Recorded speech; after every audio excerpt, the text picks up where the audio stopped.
Hello everyone, welcome to my channel. अगर आप हमारे चैनल पे नए हैं तो प्लीज़ हमारे चैनल को सब्सक्राइब कीजिए। सब्सक्राइब करने के बाद इसके साइड में जो बेल आइकन है उस पर प्रेस कीजिए।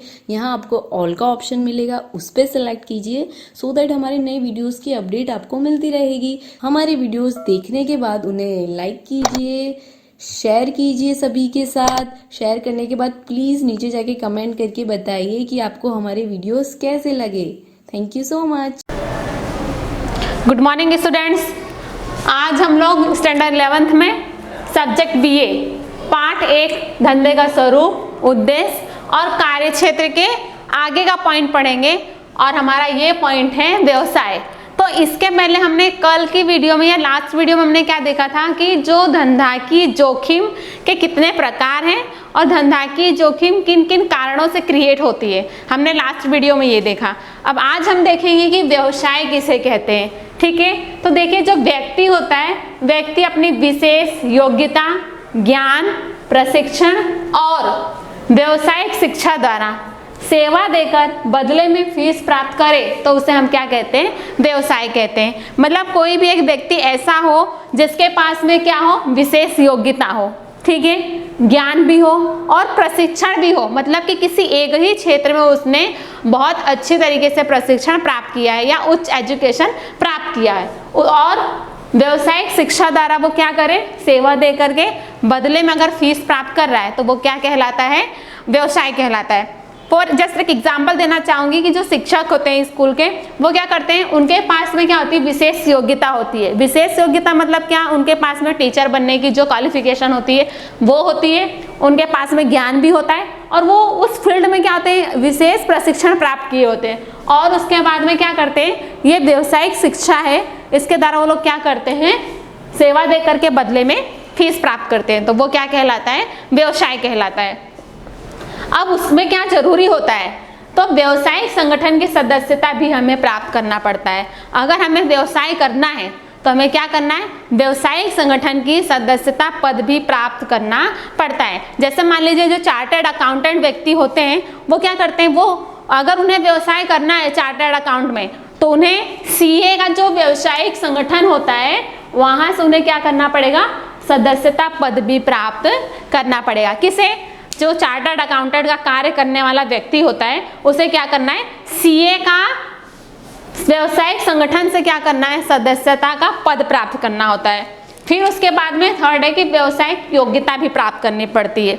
जैसे व्यावसायिक योग्यता मतलब क्या, जैसे मान लीजिए वकील है तो वकील क्या करेगा, एलएलबी करेगा, ठीक है। जो सीए बनना चाहेगा, चार्टर्ड अकाउंटेंट बनना चाहेगा तो वो सीए का कोर्स करेगा। इस तरह से उसे क्या करना है, व्यावसायिक योग्यता भी प्राप्त करनी पड़ती है। और अगर वो व्यावसायिक योग्यता प्राप्त कर लेगा तो वो क्या करेगा, व्यावसायिक योग्यता प्राप्त करने के बाद में वो नौकरी के रूप में भी कार्य कर सकता है। किस रूप में, नौकरी के रूप में।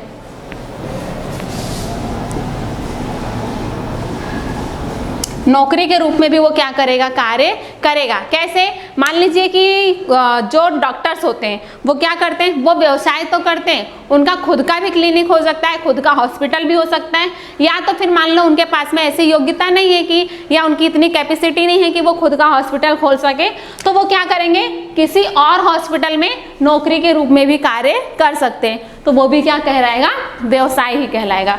अब इसके लक्षण है, पहला जैसे हमने देखा कि व्यक्ति के पास में विशेष योग्यता, ज्ञान और प्रशिक्षण होना चाहिए, तो वो उसका पहला लक्षण है जो हम यहाँ पे देखेंगे कि व्यक्ति के पास विशेष योग्यता, ज्ञान और प्रशिक्षण भी होना चाहिए। ये उसकी पहली विशेषता या पहली लक्षण है। सेकंड लक्षण है कि सेवा के बदले में फीस प्राप्त करेगा। अब जो भी व्यवसाय करने वाला व्यक्ति होता है, अगर वो सेवा दे रहा है, मतलब कि जैसे वकील होता है वो केस लड़ रहा है तो क्या कर रहा है, सेवा तो दे रहा है, लेकिन सेवा के बदले में वो क्या कर रहा है, फीस प्राप्त कर रहा है, मतलब बदले में कुछ मुआवजा प्राप्त कर रहा है। तो उसका दूसरा लक्षण है कि जो व्यवसायिक व्यक्ति होता है वो सेवा के बदले में फीस प्राप्त करेगा। थर्ड है आचार संहिता का पालन करना, मतलब कि व्यवसाय से संबंधित जो भी नीति नियम होते हैं उन नीति नियम को उसे क्या करना है, पालन करना है। जैसे हमने यहाँ पे ऊपर देखा कि व्यवसायिक संगठन की सदस्यता प्राप्त करना है, तो ये क्या है, आचार संहिता है, उसे इसका पालन करना ही पड़ेगा। जैसे मैं आपको एग्जाम्पल में बताई थी कि जो चार्टर्ड अकाउंटेंट का व्यक्ति होता है उसे क्या करना है, सीए का संगठन सदस्यता पद प्राप्त करना है, तो वो आचार संहिता में आ जाता है, तो उसे आचार संहिता का भी पालन करना होता है। उसके बाद में है आय प्राप्त करने की स्वतंत्रता।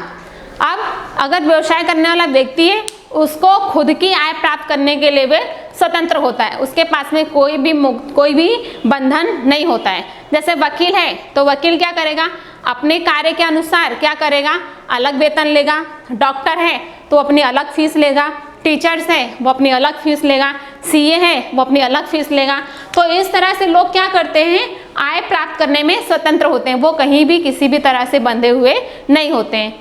उसके बाद में है कि उत्पादन के साथ कोई संबंध नहीं है, उत्पादन के साथ में कोई संबंध नहीं होता है। क्यों? क्योंकि जो व्यवसाय करने वाला व्यक्ति होता है वो उत्पादन में अपना कहीं भी कोई भी योगदान नहीं देता है, लेकिन वो क्या कर सकता है, फीस प्राप्त करके कोई भी आय प्राप्त कर सकता है या व्यवसाय में अपना योगदान दे सकता है। जैसे यहाँ एग्जाम्पल है कि वकील फीस प्राप्त करके केस लड़ सकता है, वो व्यवसाय में जुड़ा हुआ है लेकिन उत्पादन में उसका कोई भी योगदान नहीं है। हम ऐसा कह सकते हैं। जैसे टीचर्स है वो क्या कर रहा है, पढ़ाता है, पढ़ाने के बाद में वो क्या कर रहा है, सेवा भी दे रहा है, बदले में क्या कर रहा है, वेतन भी प्राप्त कर रहा है।